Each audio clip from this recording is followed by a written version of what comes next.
قرآن شریف کې رب العالمین په څلورو سورتونو کې د یو پیغمبر واقعه ذکر کوي د عبرت دپاره چې د هغه نوم و حضرت شعیب علیه السلام. دی د ابراهیم علیه السلام په نوسو کې تیر شوی دی. ابراهیم علیه السلام د الله ډېر جلیل القدر پیغمبر تیر شوی دی او زمونږ د نبی کریم صلی الله علیه وسلم نیکو، ځکه چې حضور پاک فرمایي وی زه د خپل پلار یعنی د نیکه د ابراهیم علیه السلام دعا یم، هغه به پیم فخر کو. د ابراهیم علیه السلام په اولاد کې تقریبا 4,000 پیغمبران تیر شوي دي. 3 بیبیانې وې. د یوې بیبي نوم یې ساره و، د هغې بچي و حضرت اسحاق علیه السلام او حضرت یوسف علیه السلام، یعقوب علیه السلام، دا د هغې په اولاد کې تیر شوي دي. د بلې بیبي نوم یې حضرت هاجره علیه السلام او د هغې په اولاد کې ګڼ پیغمبران تیر شوي دي. زموږ د دواړو جهانو سردار دا د بیبي هاجرې په اولاد کې. د بلې بیبي نوم یې قطوره و، دا مدین د قطوره بچی و او دا شعیب علیه السلام او نور ګڼ شمېر پیغمبران دا د هغې په اولاد کې تیر شوي دي. نو مدین د ابراهیم علیه السلام زوی دی، د بیبي قطوره نه پیدا دی او چې دا کم کلی د مدین مشهور دی دا د هغه په نوم باندې مشهور دی. دا کم مشهور دریاب بحر قلزم چې ورته وایي او مشهور علاقه د وادي سینا ورته وایي، لویه علاقه او هغې کې چې کم غر دی د هغې غر کوه تور چې ورته وایي، جبل تور، دا مشهوره لوی ریګستاني علاقه ده د بحر قلزم په خوا کې. مصر سره جنګېدلې ده او د سعودي عرب نه نیغه چې کومه لار ده او د عراق نه یو لار هم پرې ورغلې ده، نو دا مدین د مصر سره د دغې وادي سینا په غاړه باندې یو لوی علاقه تېره شوې ده. قرآن شریف کې الله فرمایي الی مدین اخاهم شعیبا وارسلنا، مخکې تیر شوی دی د دې آیت نه چې مونږ د مدین یو د هغې د نسب او د قوم نه یو سړی ورولېږه چې د هغه نوم حضرت شعیب علیه السلام. شعیب علیه السلام دې له لومبې دعوت ورکړه د ایمان، د توحید، د الله د یووالي. یا قوم اعبدوا الله ما لکم من اله غیره، یو خدای ومنئ، د یو خدای عبادت وکړئ، ما سوا د الله نه ستاسو دپاره بل خدای نشته، دغه یو خدای دی، دوه خدایان نشته. دا د حضرت نوح علیه السلام دعوت هم خپل قوم ته، دا د حضرت لوط علیه السلام دعوت هم، دا د حضرت یونس علیه السلام دعوت هم او دا زموږ د دواړو جهانو د سردار دعوت هم دی. ګڼ پیغمبران چې دا چا قوم به الله سره بل خدای من او شرک به کو، د هغې لومبې دعوت هم ده. قرآن شریف کې الله فرمایي ان الله لا یغفر ان یشرک به ویغفر ما دون ذلک لمن یشاء. چې که یو انسان نور ګناهونه دي توبه وسته خو ټیک ده، که د شرک او کفر نه هم توبه وسته خو الله به یې معاف کړي. لیکن که توبه چا د ګناه نه ونه وسته او مړ شو نو د خدای خوښه ده که الله ورته بخي هم او که سزا پرې ورکوي هم. خو که د شرک غوندې ګناه نه چا توبه نیستې او مړ شو، د داړو بخښل نشته. نور ګناهونه د خدای خوښه ده، کیدای شي بې توبې دې مو بخي، خو شرک بې توبې بخښنه نشته. او د شرک بیا مختلف قسمونه دي. یو هغه شرک دی لکه عیسایانو کې خدای له دامن ګڼي، یا د مکې مشرکانو به خدای له لونه ګڼلې، یا یهودیانو به خدای له زوی ګڼه عزیر علیه السلام. دا یو قسم. دویم د شرک دا قسم دی په عبادت کې بعضې خلک شرک کوي. عبادت خو موږ د الله کو او بعضې خلک په بندګۍ او په عبادت کې الله سره بل څوک شریک کي. لکه زمونږ دا خلک نظر کوي، نظر او نیاز، دا الله نه ما سوا ده بل نظر عبادت دی بعد خلق وی د پلان کی بابا ما نستم کړي دا ګوره سخت جرم دی ځکه نظر عبادت دی عبادت به صرف د الله کی که د الله نه علاوه د بل چا منښت او نظر دی او که شرک دی او د دې ډېر نور اقسام هم شته نو ته به دا دعوت ورکوه قوم ته چې قوم اعبدوا الله الله عبادت وکړي ولا تشرکوا به شیئا ما لکم من اله غیره د الله نه ما سوا بل خدای نشته دویم دعوت ته د څو د ده په قوم کې یو بل غم و ادا چې په وزن کې او په پیمانه کې به نقصان کو اغشتل به یې درانه کړو نو ورکول به یې سپک کړو ولا تنقصوا المکیال والمیزان په تله کې کمې چاله مه کوئ دا ډېر سخت جرم دی غټه ګناه کبیره ده چې په تله کې بل نه اخلې نو درانه هلې او چې بل له ورکې نو سپک ورکې سخت جرم خطرناک د شعیب علیه السلام په قوم کې دا ټګي وه او شعیب علیه السلام ورته وایي چې تاسو ته د دې ضرورت هم نشته دا چې په دې طریقه دا غلط او حرامه پیسه پیدا کوئ انی اراکم بخیر تاسو باغونه شته ستاسو ځمکې شته مال او دولت هم شته یو سړی ګناه حرام د مال دپاره کوي او ستاسو غوار څه پوره دي ته هم ساجد دی او بیا ورته فرمایي انی اخاف علیکم عذاب یوم محیط ګورې در باندې یریږم داسې عذاب په در باندې راشي چې دا طرف نه به در باندې چاپېرئ او د تېښتې روبوټ نه یم دی به حضرت شعیب علیه السلام پورې ټوکې کولې خنداګانې به یې پورې کولې وروڼو دا د ټول کمې زیاتې دا ډېر سخت جرم دی دا ډېر غټه ټګي او دوکه د مسلمان سره د دې مختلف طریقې دي څوک اوس هم په تله کې ډنډۍ سره ته چلول کوي څوک په پارسنګ کې چلول کوي او څوک په کاڼو کې مو اورېدلي دي چې دا کم کیلوګان او دا کاڼي دي وي دا هم څو قسمه دي وایي دا چې بازار کې هم اورېدلي دي وایي دا چې د کم دوکاندار لاس د هغه ورته وایي کم نمبر کاڼي وایي بعضې پکې پوری بعضې پکې دراني او بعضې پکې سپکي بعضې د هغې نه سپکي تا ته به ښه برابر کیلوګرام ښکاري ته به یې دا په ټیک دی شاته پې هغه مهر هم لګېدلی دی لیکن دا هم کیلوګرام نه په وزن کې کمی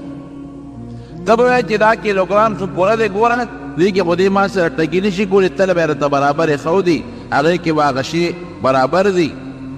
لیکن ابدا عام کیلو نه درونې کې در ناست درانه به یې د نرسوي دا سخت جرم دا ډېره لویه ټګي ده او ډېره سخته ګناه ده او پر دې مال دې په دوکه و ګوره د یو سړي نه که دې غلا وکړه نو دا یو کس دې د سبا به یې رضا کړي ګناه ده یا دله خو به بدل ورکړي خلاص پکې خو چې کوم دکاندار په بازار کې ناست دی روزانه د 100 د 200 ګاهکانو سره چټاکې دا لوګو کې څومره لوی بار یې په سر باندې راغلی یو یې حرام خوري وکړه او یو یې ټګي او دوکه وکړه ټګي او دوکه ډېره لویه ګناه ده نبی کریم صلی الله علیه وسلم یو ځل د مدینې منورې په بازار کې رامنځ یو سړي غله خرڅوله حضور پاک پکې لاس ومنډه چې لاس یې ومنډه لاندې لمده وه او د پاسه وچوه ما هذا دا څه شی دی د پاسه وچوه لاندې لمده وی اصابته السما وی صاحب باران پې شوی دی په دې باران شوی دی نبی علیہ السلام مبارک ورته وفرمایل چې هغه باران والا یې د پاسه ولې نه یې بوده باران د پره کېږي که لاندې کېږي باران خو د پاسه کېږي لاندې خو وچي نو باران چې په کوم شی و پکار ده چې هغه د بره خلکو ته ښولې چې دا ګورې لامده غنم دی غنم دې لامده کړي خو په تله کې زیات شو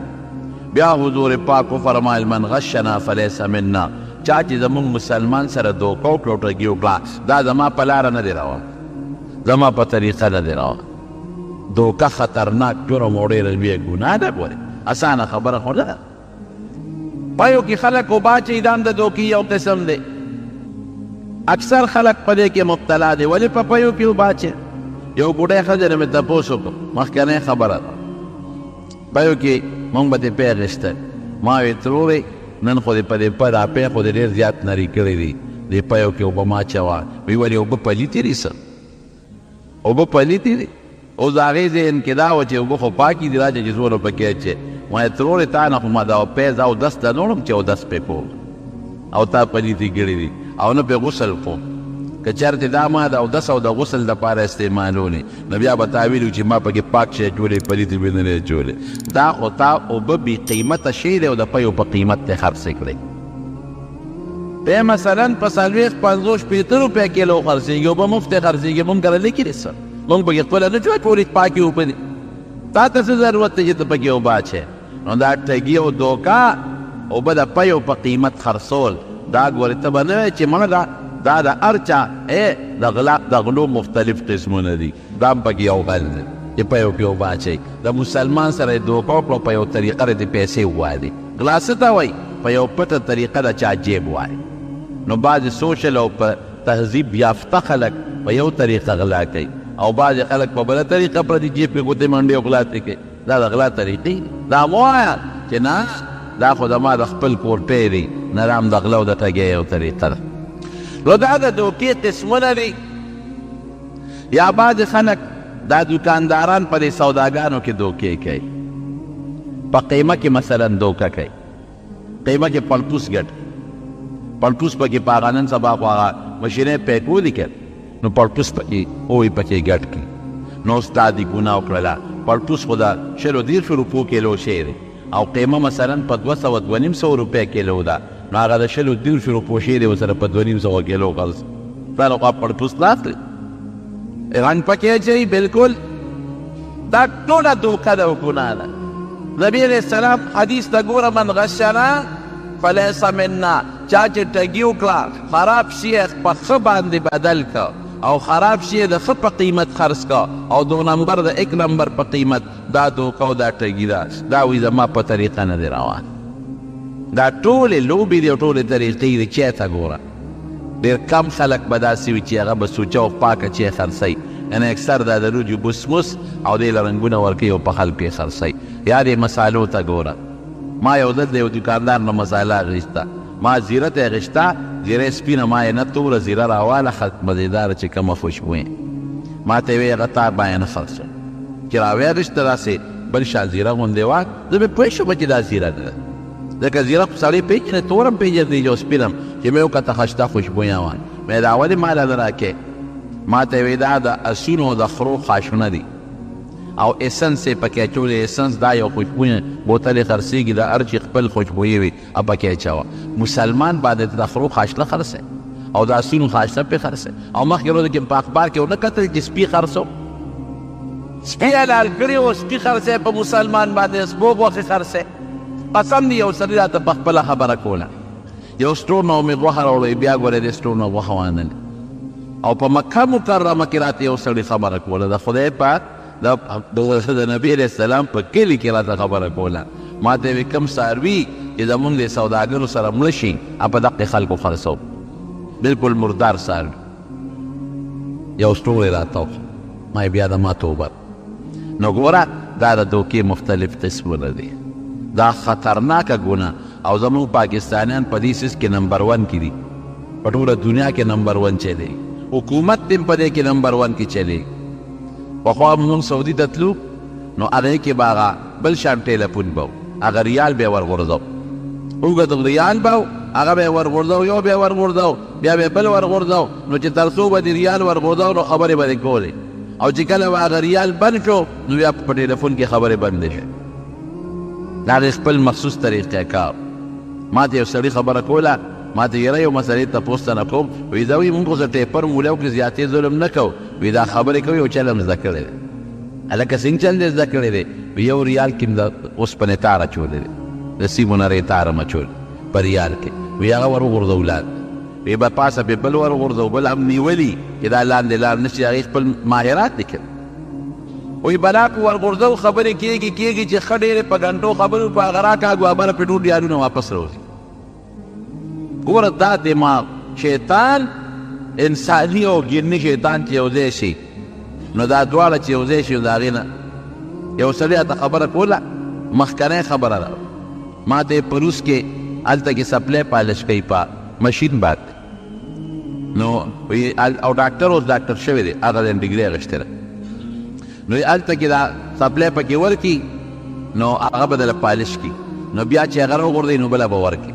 نه بله ونیسي نه راغورځوي نو د هغې خپله روپۍ د هغه په مشین کې ورکړي چې یې ورکړي نو دویمه سپلای یې ته راغورځوي لومبۍ راغورځوي دویمه درنه نیسي لکه سړی خو بې سپلای نه ګرځي کنه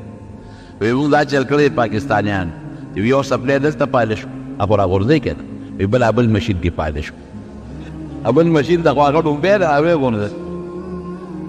دې کې چې روسیې راغی او پکې سپلای ورکړه لومبۍ ته یې ونیوه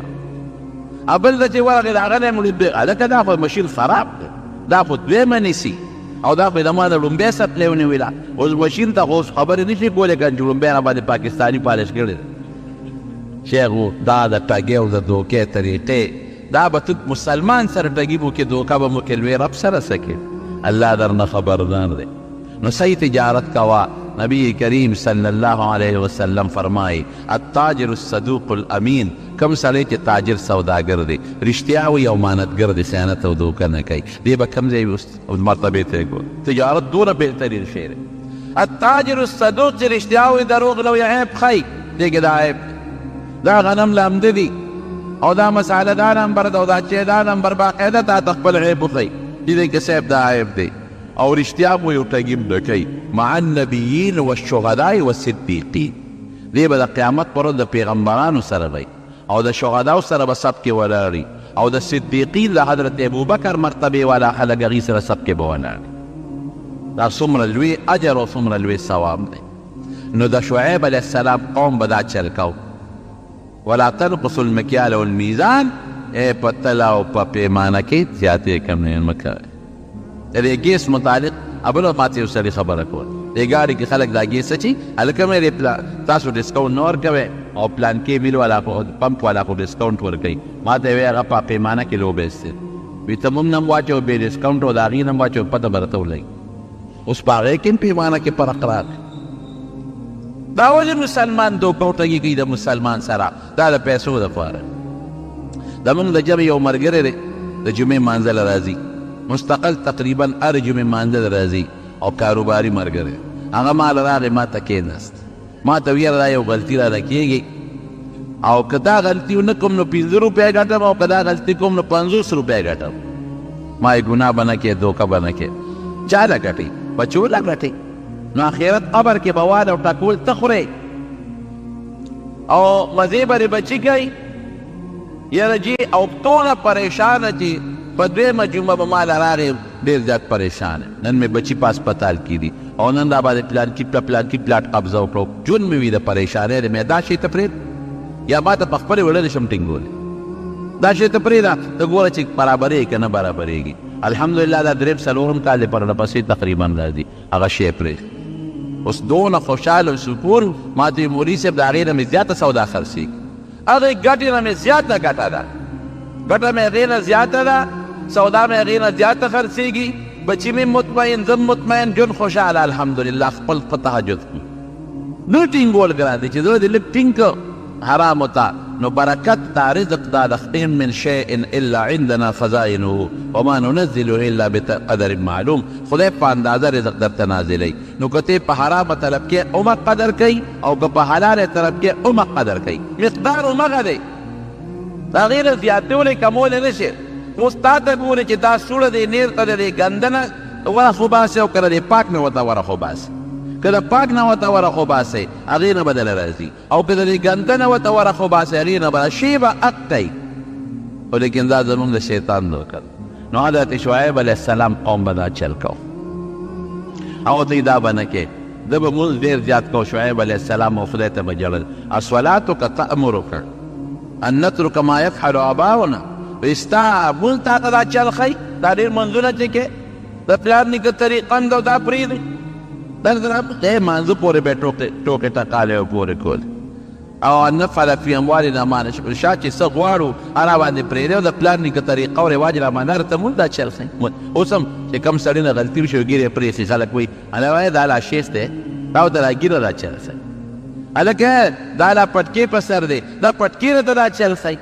د نیکۍ پیغور به نه ورکوې د ګناه پیغور ورکړه د نیکۍ پیغور به چاته هم نه ورکوې دا ډېر سخت لوی جرم او سړی په سایکل روان او بلې ته ولګېد او وایي ته لا شیخ یې او د دې په سایکل وواله هلکه نو زما بریکونه خو په ګیره کې نه دي چې ته باید د شیخ والي پیغور راکړې خو په لاس کې بریک لګېدلی هکه معمولي څو قدم هلکه ته لا شیخ یې نو له شیخ څه چل وکړي؟ شیخ سره خو عقل زیاتېږي نه، شیخ سره عقل همغه عقل دی، که ږیره خرې همغه عقل دی او که ږیره پرېښود همغه عقل دی. نو ولې د ګناه کار کې؟ نو دا زړه طریقه ده. وایي تا ته دا چل دا مونځ ښایي. حضرت شعیب علیه السلام به مونځ ډېر کو او خدای ته به یې ډېر زیات جړل، هر وخت به الله ته جړا کوله. او نبی کریم صلی الله علیه وسلم فرمایي چې کوم انسان خدای ته ډېر جاړي د هغه نه خدای ډېر زیات خوشحالېږي. خود د دواړو جهانو سردار مبارک به الله ته جړل. عایشه صدیقه رضی الله عنها فرمایي وایي د شپې به اوږد مونځ کو، داسې مونځ به یې کو حتی تورمت قدماه، وایي د خپې مبارکې به پړسېدلې او جړل به ولجوفه عزیز کعزیز المرجل، وایي د سینې به یې داسې غرار کو د جړا د وجې نه لکه کټوی چې په اور باندې کېږدي او هغه غرار کوي. او حضرت ابوبکر صدیق رضی الله عنه د خپل کور لپاره دال یو رکوټ جومات کې جوړ کړو او هغې کې به یې مونځ کو، د قرآن شریف تلاوت به یې کو او جړل به. د مکې مشرکانو نه پرېښود، وایي ته جاړې زمونږ دا ښځې درته راغونډېږي او دا بچي درته راغونډېږي، هسې نه زمونږ دا ښځې او بچي تا ته ولاړې او دا چې ته مسلمانان نه شي، په دې نه پرېښود. په جړا باندې الله ډېر زیات خوشحالېږي. د دواړو جهانو مبارک سردار فرمایي وی یو هغه اوښکه د انسان د سترګې نه چې د الله د یرې نه ووتله، وی دوه څیزونه چې په یو ځای ولګېدل په هغه ځای د جهنم اور حرام دی. یو هغه اوښکه چې د انسان په وجود د الله د یرې نه ولګېدل، په کوم ځای چې د الله د یرې اوښکه پرېوته د جهنم اور پې حرام، او بل هغه دوړه چې د الله په لار کې در باندې پرېوته. دغه دوړه چې په کوم ځای پرېوته او دا اوښکه په کوم ځای پرېوته، دغه ځای نه به جهنم کې نه سوځي، جهنم اور پې حرام. نو د به ډېر زیاته جړا کوله رب العالمین ته، سترګې ړندې شوې د ډېرې جړا د وجې نه، لکه څنګه چې د حضرت یوسف علیه السلام د پلار سترګې د یوسف علیه السلام د غم د جړا د وجې نه ړندې شوې، د ده هم ړندې شوې. نو ګوره الله ورسره څه احسان وکړي، سترګې ړندې شوې، نو خدای پاک وله حضرت موسی علیه السلام خدمت له راوسته. الله خو بادشاه دی. یو ځل ته الله تپوس کوي، الله ته هر څه معلوم دی، خو دا بعضې خبرې ښکاره کوي دې مخلوق ته. وی شعیب علیه السلام ته وی ته چې دا دومره جاړئ، وی دا د جنت شوق د جنت پسې جاړئ او که د دوزخ نه یېرېږې جاړئ. دا ولې جاړئ؟ الله ته پته ده، خو الله ښکاره کول کوي.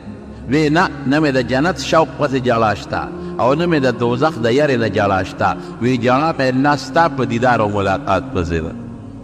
چې د خپل رب سره به زما ملاقات او دیدار کله کېږي، هغې پسې جاړو. نه مې د جنت خپل کار به کې میلاو شوم او که میلاو نه شوم، او د دوزخ نه هم پروا نه ساتنه، خو چې ستاسو فیصله ده پروردګار، هغې کې زه سم نشم کولی. ستا دیدار او ستا په کتو پسې جړا راځي چې کله به زما ستا ملاقات راځي. رب العالمین ورته وایي ښه زما دیدار درته مبارک شه، تا ته به زما دیدار به درته خامخا کېږي، مبارک شه. په سترګو باندې ړوند نابینا حضرت موسی علیه السلام دلته د سړی مړ شو په د فرعونیانو په قوم کې. سړي له سوک ورکو، ادب یې ورکو، هغه لاړ مړ شو او د هغې نه د بادشاه دربار خبر شو. نو د هغه ځای نه راوتښتېد، مدین ته راغی. فلما ورد مدینه، چې راغلل مدین ته راورسېده، نو هلته یو کوي ته راورسېد، ډېر زیات انتهایي ستړی او په منډه منډه راځي. کوي ته چې څنګه راورسېد، نو کوي باندې خلکو خپل څاروي سیرابول،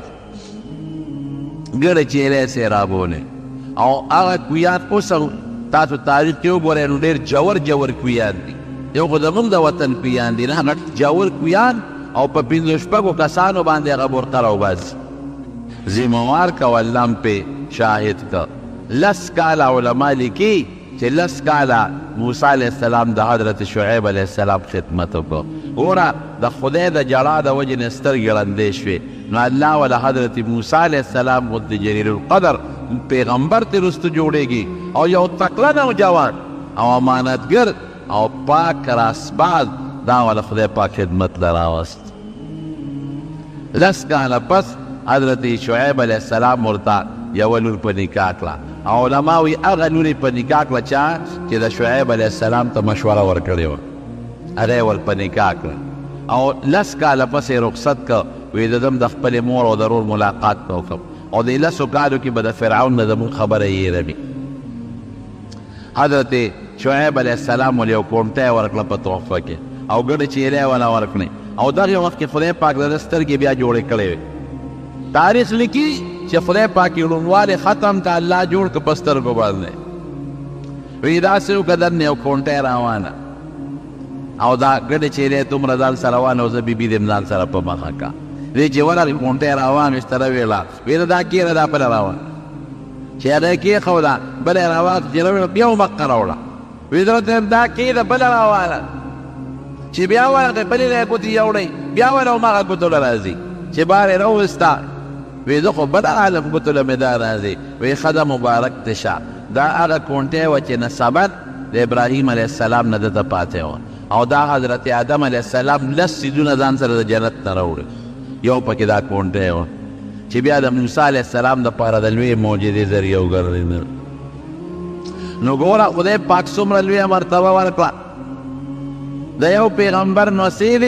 ابراهیم علیه السلام او بل پیغمبر یې زوم شو حضرت موسی علیه السلام او د هغه نه خدای پاک څومره لوی کار واغېسته قوم ته به دقه نصیحتونه کول ولا تنقص المیزان والمکیال په تل او په پیمانه کې کمې زیاتې مه کوئ انی اراکم بخیر زه خو تاسو وینم مال دولت هم ډېر دی دې ته هم ضرورت څه دی بل ځای کې راځي ولا تفسدو فی الارض په ځمکه کې فساد مه کوئ دي بغلاګانې ډاکې کولې حضرت شعیب علیه السلام ته نبی کریم صلی الله علیه وسلم خطیب الانبیا ویلی وی په پیغمبرانو کې دله بهترین تقریر چل خدای پاک ورزده دی حضور پاک چې کله معراج ته ته په بیت المقدس کې ټولو پیغمبران 1,40,000 ورپسې 2 رکعاته منځ کړی نو یوازې منځ نو هغې کې د پیغمبرانو تقریرونه کړي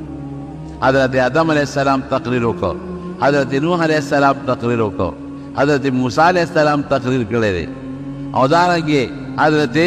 ایوب علیه السلام دی جلیل القدر پیغمبران په یو پاسېدل او جبریل علیه السلام د سټیج ناظم و سکرټري و هغه به رابلل نو حضرت شعیب علیه السلام هم پکې تقریر کړی دی نو د پیغمبر علیه السلام او بیا آخره کې نبی کریم صلی الله علیه وسلم هم تقریر کړی دی د هغې نه پس مجمع خوره شوې ده او نبي علیه السلام پر اسمانونو ته تللی دی نو نبی علیه السلام په ټولو پیغمبرانو کې د حضرت شعیب علیه السلام د تقریر صفت کوي وی خطیب الانبیاء په پیغمبرانو کې داسې خشته تقریر او خشته ښکلې خوږې خبرې چې د انسان زړه ځان ته رامایل کوي د شعیب علیه السلام نه بل مې نه دی لیدلی خلک به د باره راتلل ده به ورته د دین دعوت ورکو د قوم یې څه چل شروع وکړه دوی به په لارو کې د مسافر ډوټول ډاکې به یې غونډول او غلاګانې به یې کولې دې کې به دا مقصد و چې دا لاره کې بدمني راولو چې څوک اډودله راځي نه خلک به وایي چې وروره ډاکوان دي په لاره او د خلکو نه سامان اخلي او خلک لوټ کوي نه به راځي ونه څوک دا حربې به استعمال او حضرت شعیب علیه السلام پورې به یې ټوکې کولې ولولا قومک لرجمناک وی که ستا دا قوم نه وي که نه نو موږ به ته سنګسار کړی وې پرېښې به هم نه وې په نصیحت کار ونه شو هر قوم ته خدای پاک یو موقع ورکوي هر ملت له خدای یو موقع ورکوي لږې لږې تکې یې ورکړې خو الله آخره کې ټول مسلمانان کړل نو که د الله تعالی د هغه مهلت ده دې فایده واخیسته خو ډېره ښه ده او که د هغې نه مهلت ته فایده وانخیستله نو بیا خدای پاک داسې هلاکت او سزا پرې راولي چې د هغې مثال ګورې په مخ د ځمکه بیانوي شعیب علیه السلام ورته وایي چې ګوره سم شي انی اخاف علیکم عذاب یوم محیط در باندې د هغې عذاب نه یریږم که ادر باندې راغی او ادر نه چاپېره شو نو بیا کوی تښتېدی نه شي شعیب علیه السلام ته رب العالمین حکم وکړ وی د دې وطن نه هجرت کوله دي د عذاب وخت روان ځان ته وباسي هغه ته ووته چې کله ته دې قوم ورکړ ټوکې کولې خندلې ورپسې دې ته لا ووته هغه قوم او په دې قوم باندې خدای پاک یو ګرم عذاب راوست حالانکې د علاقه ګورې یخه ده ما اورېدلې داسې لیدلې مې نه ده اورېدلې مې چې اوس هم هلته کې درې فوټه واوره پرته وي علاقه یخه علاقه ده الله تعالی پې عذاب راوست د ګرمې هوا په شکل کې دوی ځان له سمکې تیخانې جوړې کړې وې هغې ته کوز شو یخه هغه ګرم هوا ورپسې هلته هم ننوته نو دوی بار راووتل چې بار راووتل نو الله یخه هوا راوست دوی خوشحاله چې دکه خیر ګرمي ختمه شوه او دا موسمي تغیرات تبدلات وي او موسم را باندې یخ شو دې کې یو وریځ پرې راغی داسې وریځ راغله چې هغه ډېره ښکلې یخه وه او دوی ته رانږدې شوه او دا ټول ورپسې راووتل د هغه خپلو سمڅو نه د هغه وریځې لاندې شول نو درې عذابه پې پر نفسې راول لاول پې زلزله راغله ځمکه وجړقېدل تاسو ولیدل مخکې کالونو دوه درې کاله مخکې چې مانسېرې علاقه باندې کومه زلزله راغله ما اورېدلي د خلکو لیدلي مې نه دي وی غټ غټ بلډینګونه اووه شپږ چته دا داسې زمین پوس ځمکه کې ننوتل چې وی د هغیانو نامونشان هم لرې مال او داسې لوی لوی شقونه او کندې په ځمکه کې جوړه شي سړکونه او غرونه په ځمکه کې ننوتل د خدای پاک د زور مقابله څوک پوه نشي کولی لاول پې زلزله راغله د زلزلې نه پس څه وشو جبریل علیه السلام پې یو چغه ووهله ډېره هیبتناکه د هیبت چغه او درېیم نمبر د هغه وریځ نه پې د پاسه اور راوورېد داسې اور پې راووتېدل ټولې ختم کړم کأن لم یغنوا فیها داسې ریز مریز کړل لکه چې په دغه علاقه کې انسان روسېدلې قدر هم ني دا د خدای پاک تباه او برباد کړ دارنګې تاسو په روز کال دا سیلاب ونه لیدو هلکه سیلاب راغی د کوم ځای نه د کالام د غرو نه یوازې کالام غرونه نه دی ګیر چاپېره چې څومره علاقې وې د ټولو له اوبه را روان یوازې دلته نه دی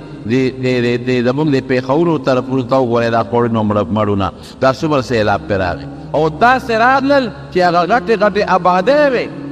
او غټ غټ پلونه چې هغه په دغه په بمونو هم نه ختمېږي هغه غټې غټې آبادۍ او هغه غټ غټ پلونه نیست و نابود او ختم شو د خدای پاک د زور څوک مقابله کولی نشي کولی دا یاد ساتئ ورونو ګورئ خدای پاک انسان له مهلت ورکوي د رزق مثال درته ښیم د بعضې رزق داسې مثال دی لکه یو انسان نوکر ساتلي وله ډوډۍ ورکوي هغه نوکر نه خوشحاله نو په ډوډۍ وله ورکوي او ښه خوراک وله ورکوي دې ته خوشحاله دی دا رزق د ده لپاره یو نعمت بعضې رزق د انسان لپاره قهر او غضب وي لکه د مږې د پنجرې ډوډۍ د مږې په پنجره کې ورته غوښه واچئ او مالګې مسالې پې ورته ودوړئ او په غوړو یې وله وترسئ او په هغه دننه په پنجره کې ورته غوښه هغه ټوټه کېږي او ښه خوشبویه کړي څه دپاره چې دا مږې ورپسې د سوړو نه هم راوځي او دومره خوشبویه وي چې د هغه مږې هغه سوړو کې دننه هم راوځي او په هغه پنجره کې خو ورته ښکاري دا غوښه ورننوځي او څونه به ورته د مږه خوشحاله چې داسې نعمت مې موندې دی چې د دې نه اعلی نعمت بلني دومره خوشبویه دی او څونه اعلی دی او څوک شته هم نه راته پروت دی دا لګی هغه غوښه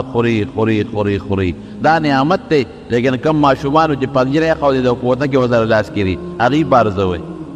هغې وي ځکه خیرې ګیره شوې او ماشوم بس ته وایي شروع پرې نه کوو صبر وکړه که نه هسې مري یو دوه درې لوړی خو وخوري که نه څه به بیا ارمان کوي پرېږده چې لږه غوښه وخوري مګر غریبه په دې سوچ کې ده چې ما نعمت مونتی دی او بهر چې کوم ماشومان ډنډو په لاس ولاړ دي هغې ودرېږه پته به درته ولګي لږ درته صبر کوو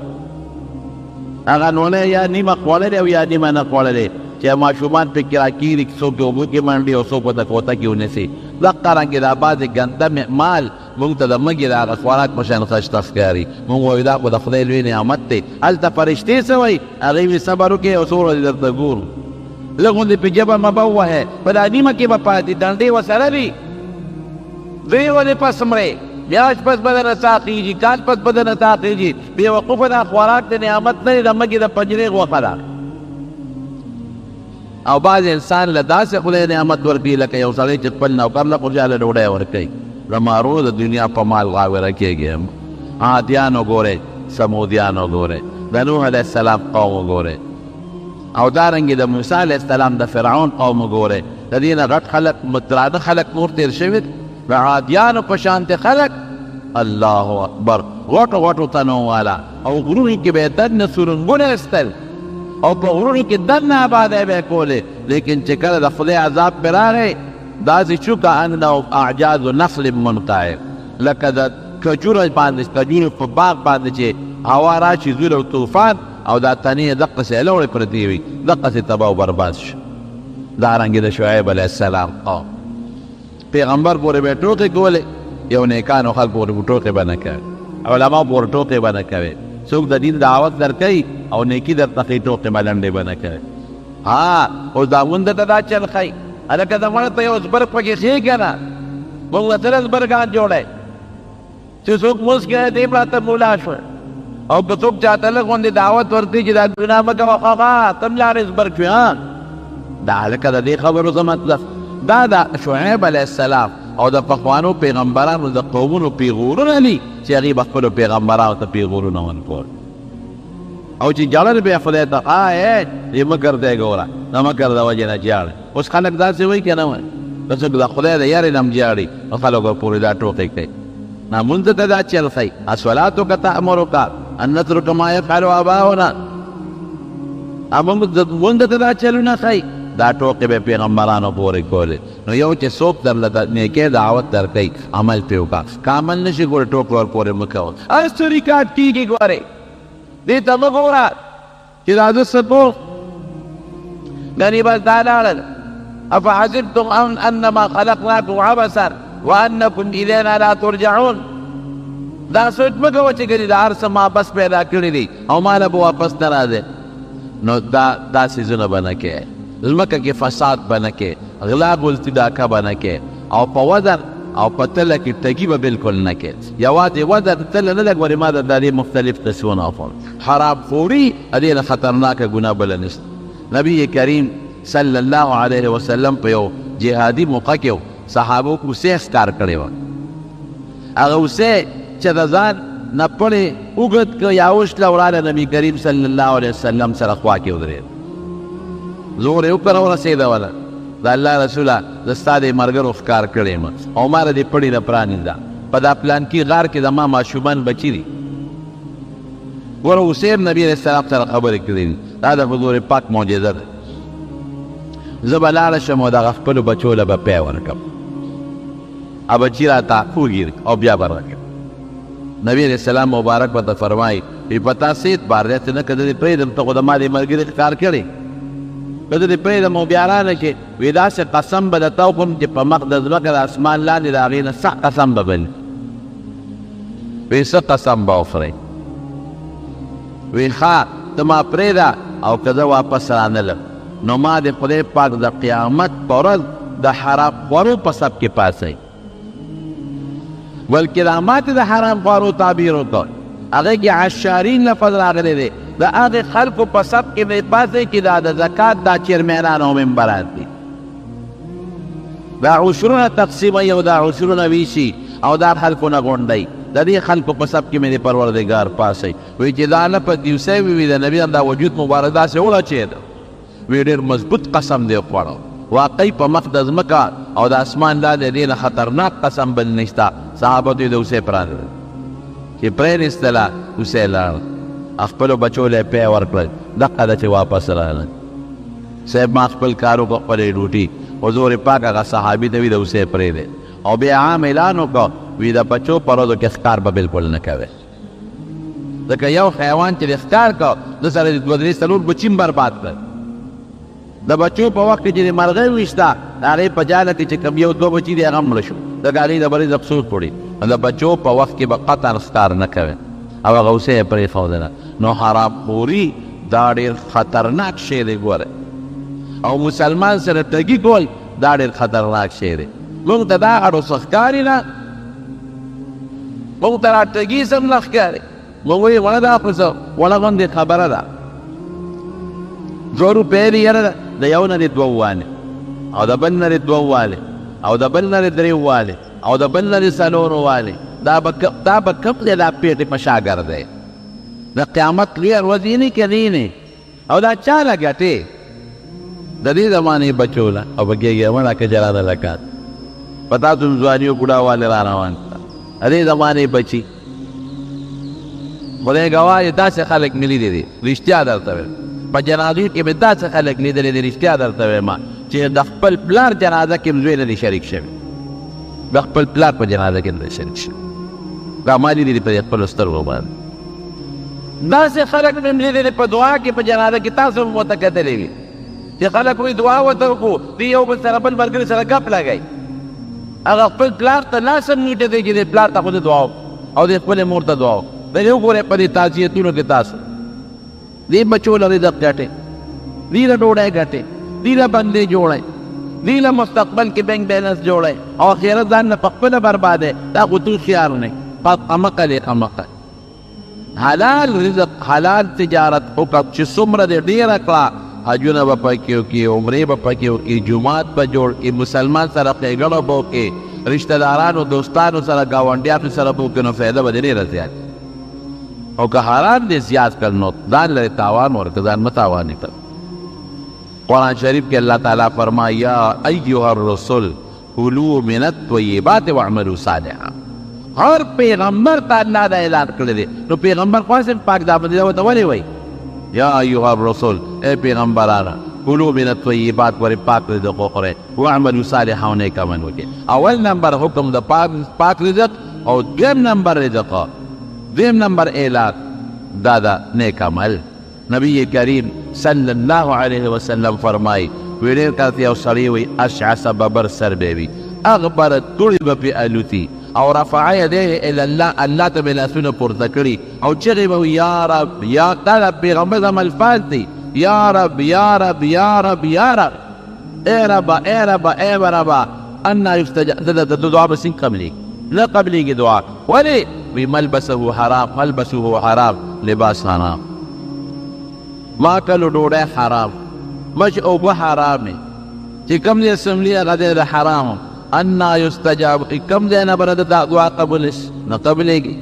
سر ببر جامې شتېدلې او یا رب یا رب یا رب دعا به نه قبلېږي.